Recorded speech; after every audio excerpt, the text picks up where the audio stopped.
If the value of G becomes 10 times its present value, मतलब इस time इसकी value हैगी कि 6.67 इंटू 10⁻⁻11 जी की वैल्यू इधर 10 टाइम्स बन जाए, मतलब 10 टाइम्स हो जाए, ठीक है।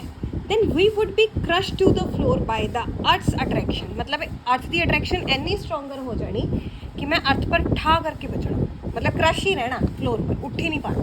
मतलब अर्थ की इस time gravity 9.8 metre per second है, ठीक है, square acceleration due to gravity.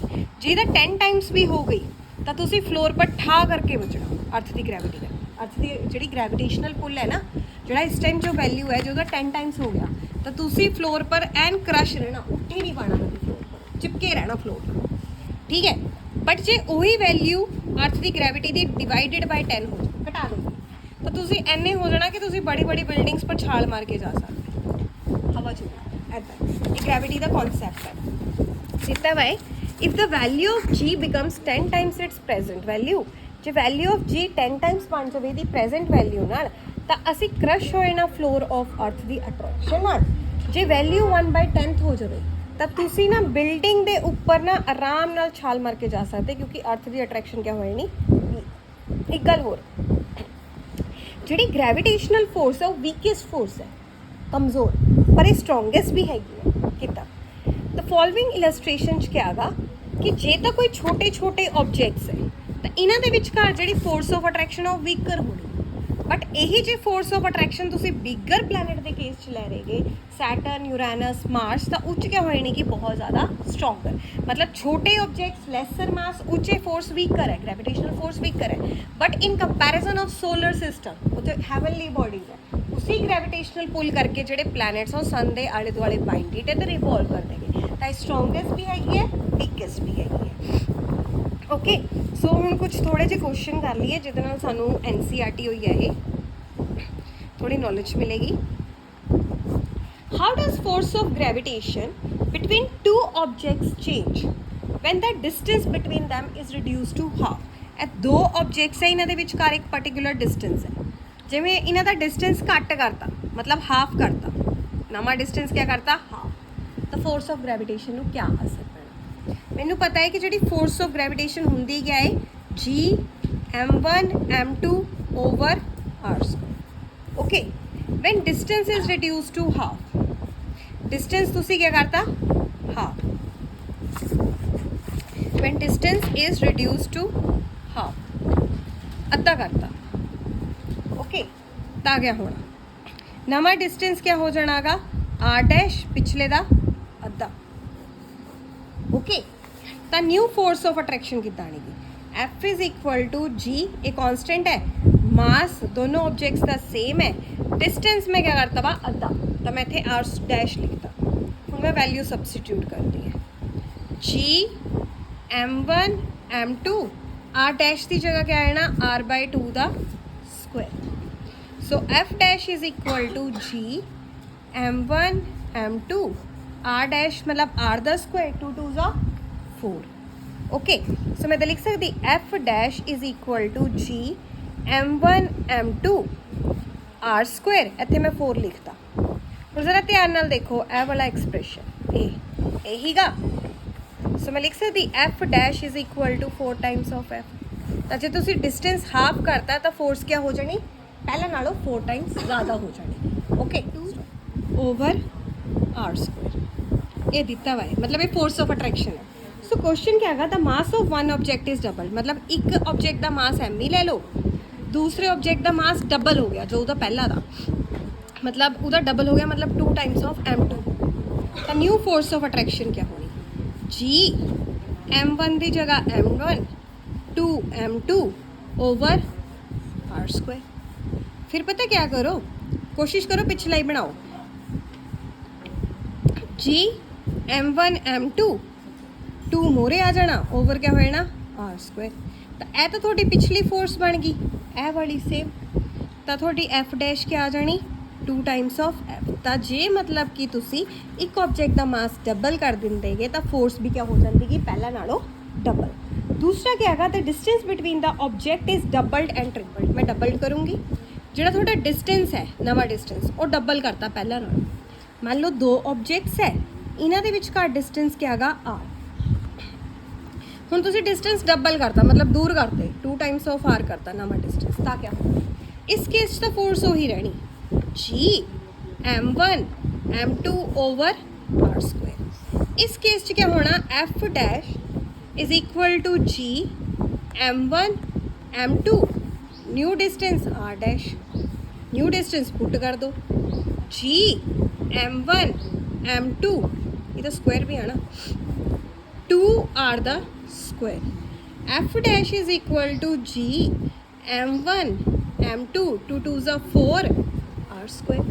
ਹੁਣ ਇਹ ਤਾਂ ਫਿਰ ਫੋਰਸ ਹੀ ਬਣ ਗਈ ਤੁਹਾਡੀ ਤਾਂ ਲਿਖ ਲਓ ਤਾਂ ਇੱਥੇ ਤੁਹਾਡੀ ਫੋਰਸ ਕੀ ਕਰਨੀ ਕਿ ਪਹਿਲਾਂ ਨਾਲੋਂ 4 ਟਾਈਮਸ ਡਿਕਰੀਜ਼ ਕਰ ਜਾਣੀ ਜੇ 20 ਫੋਰਸ ਸੀ ਤਾਂ 5 ਹੋ ਜਾਣੀ ਫੋਰਸ ਇਸ ਕੇਸ 'ਚ ਡਿਕਰੀਜ਼ ਕਰ ਜਾਣੀ ਤਾਂ ਯਾਦ ਰੱਖਿਓ ਜੇ ਡਿਸਟੈਂਸ ਜਦ ਵੀ ਤੁਸੀਂ ਡਿਸਟੈਂਸ ਇੱਦਾਂ ਦੇਖੋ ਸਿੰਪਲੀ f ਡਾਇਰੈਕਟਲੀ ਪ੍ਰੋਪੋਰਸ਼ਨਲ ਹੈ ਮਾਸਿਸ ਦੇ ਇਨਵਰਸਲੀ ਪ੍ਰੋਪੋਰਸ਼ਨਲ ਹੈ ਕਿਆ डिस्टेंस ਦੇ ਜੇ ਮਾਸ ਡਬਲ ਕਰੋਗੇ ਟ੍ਰਿਪਲ ਕਰੋਗੇ 4 ਟਾਈਮਸ ਕਰੋਗੇ ਤਾਂ ਫੋਰਸ ਇਨਕਰੀਜ਼ ਹੋ ਜਾਣੀ ਜੇ ਤੁਸੀਂ डिस्टेंस डबल करोगे ट्रिपल करोगे तो फोर्स क्या होए नहीं डिक्रीज बट जे हाफ कर दोगे मतलब इन्हों डिवाइड कर दोगे किसी नंबर ना तो फोर्स क्या हो जानी इंक्रीज ए दो कर फटाफट and universal law of gravitation same चीज़ है एक तरह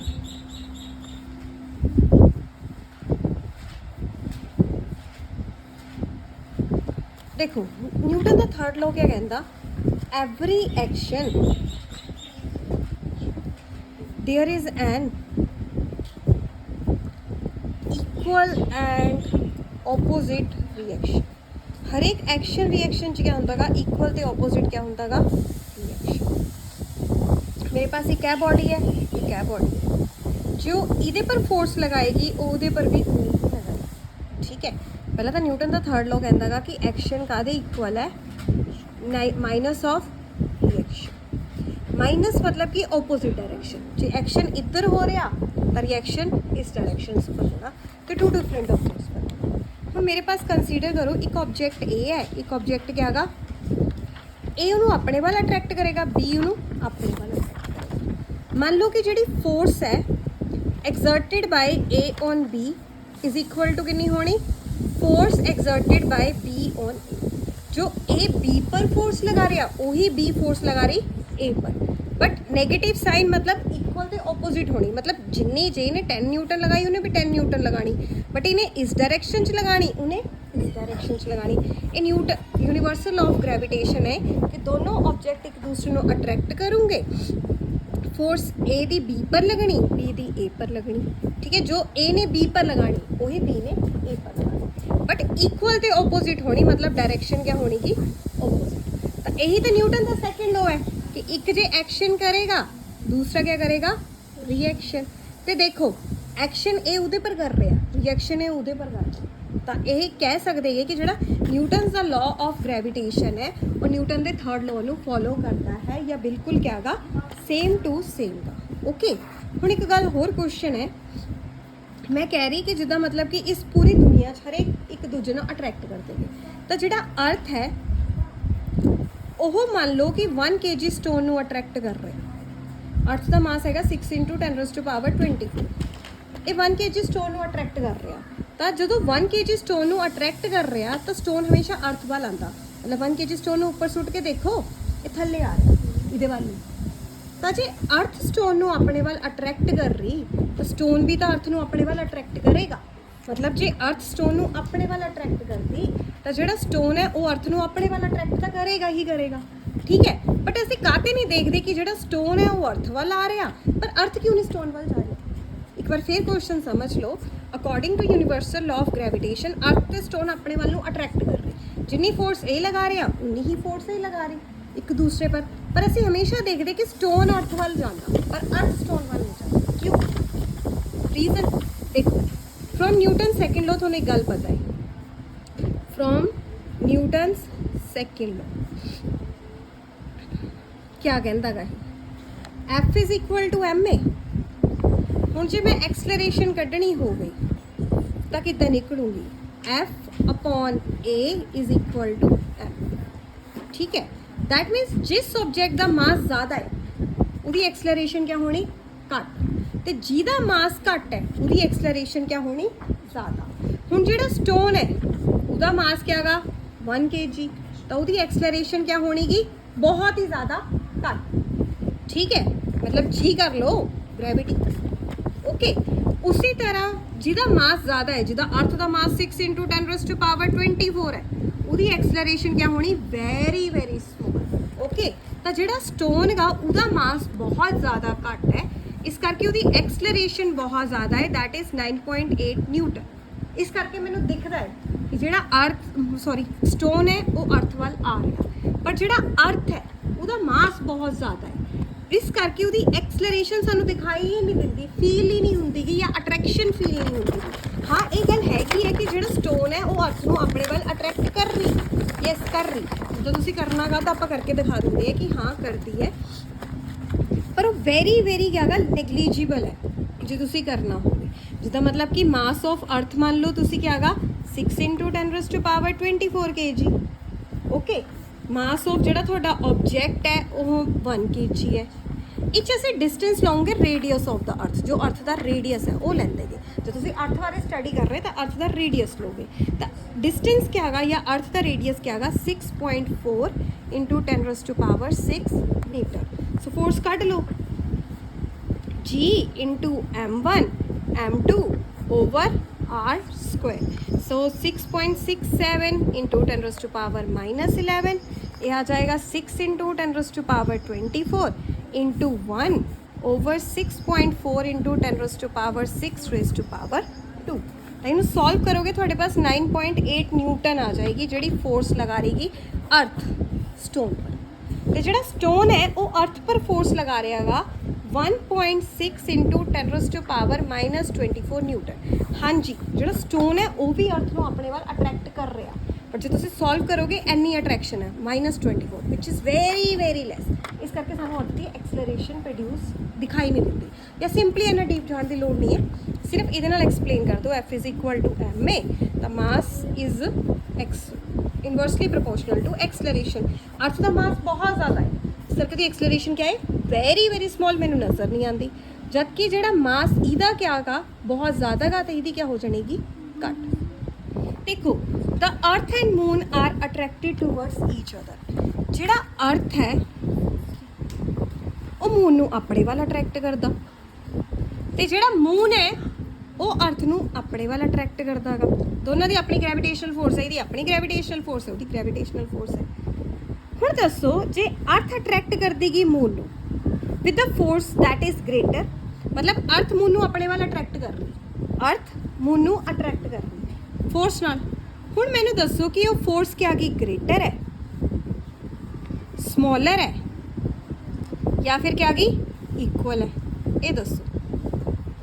ओके, सीधी जी गल है, जिहड़ा अर्थ फोर्स गई वो इनवर्सली फोर्स क्या गई इनवर्सली प्रोपोर्शनल एक्सलरेशन। ठीक है, मैंने पता है। हुण जिहदा जिन्ना ज़्यादा मास होना इनवर्सली प्रोपोर्शनल एक्सलरेशन दे डायरैक्टली प्रोपोर्शनल है मास दे, तो जिन्नी ज़्यादा फोर्स होनी उन्ना ज़्यादा मास होना चाहिए, या फिर जिहदा मास ज़्यादा होना उन्नी फोर्स क्या होनी ज़्यादा।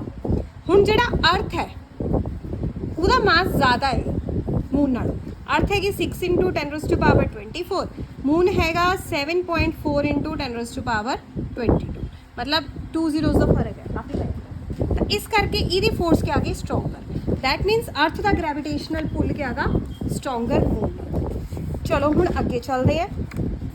The earth attracts the moon with the force equal to the force with which the moon attracts the earth. देखो क्या कहता है, according to the universal law of gravitation, जिहड़ा अर्थ ते मून गए एक दूसरे को अट्रैक्ट कर देंगे ग्रेविटेशनल फोर्स नाल। तो जिहड़ा न्यूटन्स लॉ ऑफ मोशन गा वो कहता है जिन्ना एक्शन होना गा उन्ना ही ऑपोजिट क्या होना गा रिएक्शन। एक्शन ते रिएक्शन एक्ट कर देंगे टू डिफरेंट बॉडीज के ऊपर, बट दे एक्ट साइमल्टेनियसली, इक्को टाइम पर एक्ट कर रहे हैं। This law is applicable to the gravitational force also, gravitational force पर लग्या हुआ है। तो जिन्नी फोर्स नाल मतलब अर्थ अपने वाल अट्रैक्ट कर रहा है उन्नी ही फोर्स नाल मून भी अर्थ को अपने वाल क्या कर रही attract. Force with which the earth attracts the moon is equal to force with which the moon attracts the earth, दोनों की फोर्स सेम टू सेम है। अंडरस्टूड। नेक्स्ट, जो मून अट्रैक्ट कर रहा है अर्थ में, ठीक है, तो अर्थ मून वाल नूं काहदे नहीं जांदी, ਉਹਦੇ ਪਰ ਕਾਹਤੇ ਨਹੀਂ ਚੱਲਦੀ। ਦੇਖੋ force with which earth attract the moon is equal to the force with which the moon attract the earth। ਜਿੰਨੀ ਫੋਰਸ ਨਾਲ ਅਰਥ ਮੂਨ ਨੂੰ ਅਟਰੈਕਟ ਕਰ ਰਿਹਾ ਉਨੀ ਹੀ ਫੋਰਸ ਨਾਲ ਮੂਨ ਕੀ ਕਰ ਰਿਹਾ ਅਰਥ ਨੂੰ ਆਪਣੇ ਵੱਲ ਅਟਰੈਕਟ। ਨਿਊਟਨ ਦਾ ਸੈਕਿੰਡ ਲਾਅ ਕੀ ਕਹਿੰਦਾਗਾ F is equal to ma।